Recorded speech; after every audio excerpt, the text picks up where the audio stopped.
Une prise de parole très attendue, très orchestrée surtout. Carlos Ghosn, expert aussi en communication. Mais comment va-t-il pouvoir se justifier? Quelle révélation sur sa fuite rocambolesque, sur sa défense face aux accusations de la justice japonaise?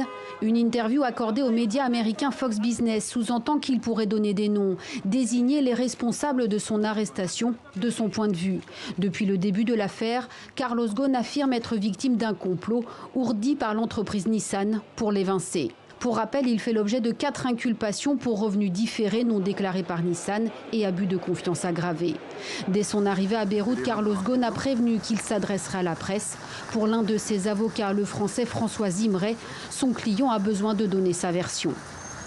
Je crois qu'il est impatient de s'expliquer en toute transparence à l'ensemble des questions et de répondre à l'ensemble des questions qui pourront lui être posées. La justice japonaise se sent bernée. Impossible pour elle de juger par contumace Carlos Ghosn. Un mandat d'arrêt a aussi été lancé à l'encontre de sa femme pour faux témoignage devant un tribunal de Tokyo en avril 2019. Sa femme qui affirme ne pas avoir été au courant de son échappée, mais qui, dans une interview publiée par le quotidien Le Parisien, le soutient.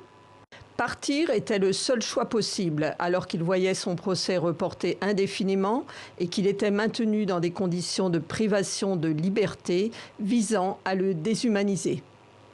Carlos Ghosn est aussi visé par des affaires en France. Une enquête concerne une obscure holding aux Pays-Bas. Une autre, ses noces fastueuses au château de Versailles qui auraient été sous-facturées.